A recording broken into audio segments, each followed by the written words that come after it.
आचार ना शुणिले समस्त को पाटी पानी आस जाए। आचार एमती गोटे जिनस जो खायापी समस्त को बहुत ही पसंद आसे। नमस्कार मु सुची आपन वेलकम कर सुचीस लाइफ गोटे फ्रेश वीडियो को। शीत दिन में फ्रेश फ्रेश अँला मिलूँ। आज अँला को लेकिन आम गोटे बहुत ही टेस्टी आचार प्रिपेयर करवा जो समस्त को भी बहुत भल लगे।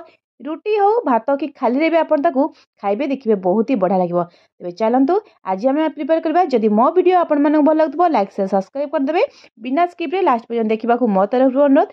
प्रथमे मुझे पाखापाखि 250 ग्राम अँला नहीं देखिपे पूरा फ्रेश फ्रेश अँला नहीं आसवे। ता सहित नहीं आसवा आम कि लंका जदि आपन को लंका कर नथिबो इच्छा तो आप लंका को स्किप भी करेंगे। चाहिए आप लेंबू भी ऐड करेंगे।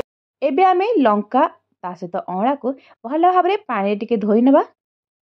धोइला बेले देखिए धोइबे जमी हाथ में भल भाव में चकुड़ी धोई ने बिल्कुल भी जमी कौन अपरिष्कार न लगे। लंका और अँला को गोटे गोटे एमती करके हाथ में दली दलिकी भल भाव धोई नवा। ये आम भल भाव में देखिपे अँलाटा ये बहुत ही फ्रेश अच्छी सहित लंका भी बहुत फ्रेश अच्छी भल भाव में धोईकी मुझे नहीं आसी। मोर ये अँला आ लंका दुईटाक धोइबा कंप्लीट हो। आपन चाहिए जदि अधिका क्वांटिटी अँला कि लंका भी नहीं पारे। एबे आम लंका को काटि नबा। लंका को काटला बेले मझिरु आपन बिल्कुल भी गड़ करके काटंतुनी कारण से भल भाव में मसला जाई परिबनी। सेथिपई ताकू पूरा लंबारू ही चिरी नियंतु 2 पीस करके जमी ता भीतर को भल भाव में तेल आ मसला जाई परिबो जोटा खाइबा बहुत ही बढ़िया लगे। सबू लंका को एमती लंबा लंबा करके आम काटि नबा। एठी आपण ये जगह लंकार क्वांटिटी कम कि बेसी करें आपण चॉइस अनुसार। सबू लंका को एबे गोटे स्टाइल रे काटि नबा। मोर ये लंका काटिबा सब कंप्लीट होइछि देखिपे सबू लंका को मुझे मझिरु ही 2 पीस कर नहीं बिल्कुल भी गड़ करके काटबेनी। एठी मु नहीं आछि अँला को प्रथमे आम सीझे नबा। डायरेक्ट पानी रे बिल्कुल भी सीझेबेनी। पानी रे सीझे बिल्कुल भी आप स्टोर कले रही से पानी भल भाव में फुटीगला ता उपरे रखी नबा गोटे छांच आउ छांच उपरे आम ये देनबा। देखिए जिते छांचटा आप रखिए पानी को जमी टच न कर टच कले पानी लगिकी आमर अँलाटा दी रहीगला ना पानीटा सोक कर नब अँला बिल्कुल भी बेसी समय स्टोर कर पारिबेनी। ताकू एठी आमे अँला को देनबा आ एठी टिके समय पई ढांकी नबा ताकू जेमिति अँलाटा हमर एठी भल भाव टिके सिझी जिवो। अँला आमर सिझिया भितर मुझे नहीं आसी गोटे पैन में आम किसी मसला को ग्राइंडिंग करने रेडी करवा। से मुझे आसी गोटा धनिया देखिपे ता सहित पानमहुरी किसी नहीं आसी। पानमहुरी बहुत ही बढ़िया टेस्ट आनिब। अल्प जुआणी ता सहित गोलमरीच गुंड किसी नहीं आसी। मुझे कला सोरिष आपन चाहिए धला सोरिष भी देपारे ता सहित जीरा सुखिला लंका मुझे अल्प नहीं जेहेतु मुझे कंचा लंकार क्वांटिटी अधिका रखी से सुखिला लंका कम नहीं। ताकू आम हल्का भाजवा बिल्कुल भी गैस फ्लेम को हाई रखिबेनी जमी मसला आमर बिल्कुल भी ब्राउन पड़ोनी हल्का कि आम ये भाजी नवा। देखिपे एतिकी गरम करेंगे जमी भाजला भितर भी आप हाथ ही टच करेंगे बिल्कुल भी बेसी आमर गरम करवा दरकार नहीं। पूरा गैस फ्लेम को स्लो करके भाजी नवा। बेसी भाजिले कौन हम ना बहुत कड़ा हो स्मेल आउ बिल्कुल भी आचार भल लगे से बहुत ही हल्का भाव में भाजतु जमी बिल्कुल भी ब्राउन करेंगे। देखिपे भल भाव में भाजिला भी पूरा नेचुरल कलर ही अच्छी। ये मोर भाजवा कंप्लीट हो। आपड़ चाहिए ए मेथी भी देपारे जदि आपको मेथी फ्लेवर भल लगे आप मेथी भी ऐड करेंगे। देखो मोर ये पाखापाखि 90% अँला सीझी जाइए। अँला ना जो 90% सीझी जाइए से देखिए चिपी देवे देखिए पूरा फाटीज जानीपारे जे आपंकर अँला ये पाखापाखि 90% सीझीगला। ये जगह जो कंचा लंका को काटिकी रखिथे ना से कंचा लंका को आम देना टे सीझापी बिल्कुल भी डायरेक्ट पानी कंचा लंका को भी देवेनि। अँला उपरे देने टे समय 5 ରୁ 7 मिनट आम ये ढांकी नवा जमी आम भल भाव में कंचा लंकाटा भी टिके नरम ही आसो। देखिपे अँला सहित कंचा लंका केते सुंदर आछि बहुत ही बढ़िया लुक आर। कंचा लंका अँला टिके सीझिया भितर एबे आम रेडी करना तेल को नहीं आसवा गोटे पैन से देना आम सोरिष तेल जेहेतु आम आचार ही बनाऊँ से आप सोरिष तेल ही यूज करेंगे। अलग कौन भी तेल आपन को सेतिकी टेस्ट दबनी जी सोरिष तेल रे आचारटा टेस्ट लगे। आम ये तेल को गरम करना पूरा हाई फ्लेम सांगे सांगे गरम करें मीडियम फ्लेम रे गरम करवा। आमर ये तेल गरम हाँ भितर जो मसला गुड़क आम भाजी ग्राइंडिंग करके तार गोटे गुंड रेडी करना।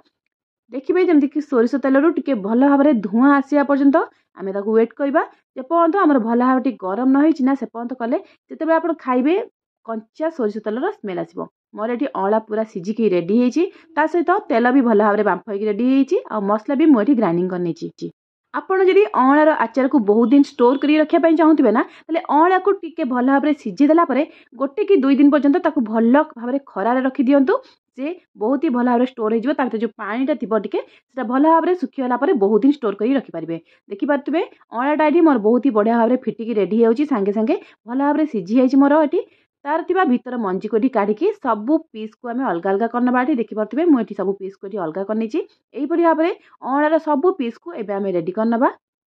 बहुत ही सहज उपाय आपड़ ये अँलार पीस गुड़ाक काढ़ी पारे जेहेतु आम भल भाव सीझी जाइए से सांगे सांगे अँलार पीस गुड़ाक हाथ मारु मारु ही खोलीगला खोलीज ये देखिपे मुझे बहुत ही सहज उपाय सांगे सांगे खोलिक रेडी करनेली।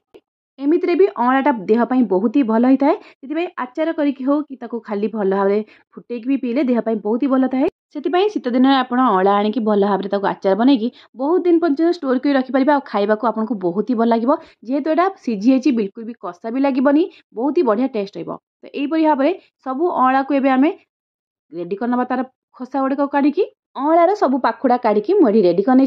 देखिपे अँला आमर ये पूरा रेडी जेहेतु आम लंका को अलरेडी काटी से लंका कौन किसी करार ना। एवं आम नहीं आसवा गोटे बड़ साइज बाउल ता सहित देनबा आम गोटे स्पून हल्दी क्वांटिटी अनुसार आप हल्दी चिली पाउडर जेकोसी मसला देने सहित मुझे काश्मीर चिली पाउडर देती कलर पर सहित हाफ स्पून देने हेंगू जोटा बहुत ही बढ़िया फ्लेवर आने आचार सहित सहित आम ये यूज करना कि आमचूर पाउडर जोटा कि बढ़िया टेस्ट आने सब मसला को टिके गोले ना। जो तेल आम ये रेडी कर रखी ना से तेलटा देखिए जमी टे उषुम थी से उषुम तेल को ही देवे पूरा गरम तेल ढाड़ी देवेनि ना जो आम चिली पाउडरटा देते सांगे सांगे गोटे अलग टेस्ट आनीदेव से टिके तेल हल्का उषुम थी अवस्थार मसलार गोले ना भल भाव में 5 मिनिट पर्यंत टिके भल भाव में गोले नियंतु जमीक हल्दी चिली पाउडरटा भल भाव में गोले कि गोटे बढ़िया कलर आनीदेव भल भाव में मसलाटा आम गोलैयापाई आम ये 5 मिनिट पर्यंत भल भाव में गोले ना। तेल रे सब मसला आमर ये गलवा कंप्लीट होती आम जो मसला को भाजिकी ग्राइंडिंग कर रखी देदेबा ताकू भी भल भाव में गोड़े ना ये मसला गुड़ा को मसला सब तेल भल भाव में गोड़े ना खाइबा को जमा भी भल लगे कारण मसलाटा निहाती तेल भल भाव में मिशा दरकार भल भाव में मसला गोलीगला ये आम अँला को रखी देना भल भाव में गोड़े ना सहित जो लंका को रखी लंका भी देना ये भी भल भाव में मिक्स करना जमी मसलार भल भाव में ये लंका आउ अँला मिक्स हो आम ये जानते लुण यूज करते आम देखिले जे अल्प मसला कमी जाइए से रेस्ट आप मसला रखिदे देना पुणी थे भल भाव में ये स्पून रे मिक्स करना आमर ये देखिपे बहुत ही बढ़िया कलर पड़े आसला। आपड़ जब चाहिए ना ये गुड़ देकी भी करेंगे चीनी देकी करेंगे जब मीठा आपको टे पसंद थी देखिए करेंगे ये जगह आम देना लुण को ऐड करवा जेहेतु आम अँला आचार बनाऊँ लुणर क्वांटिटी टी अधिका रही टेस्ट करके भल भाव में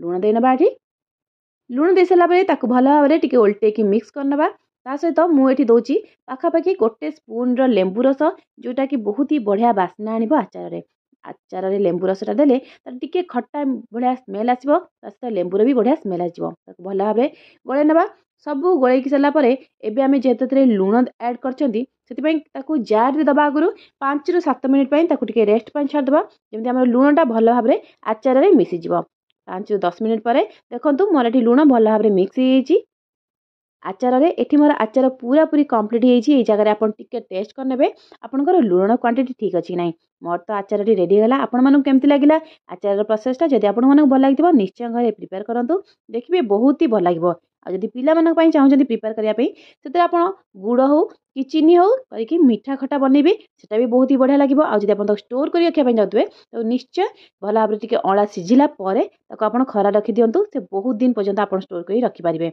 जदि आप सांगे सांगे सीझी करेंगे स्टोर करूँ फ्रिज रे रोची नमस्कार जय जगन्नाथ आप निश्चय घरे ट्राए करेंगे भल लगी कमेंट करेंगे रोची नमस्कार।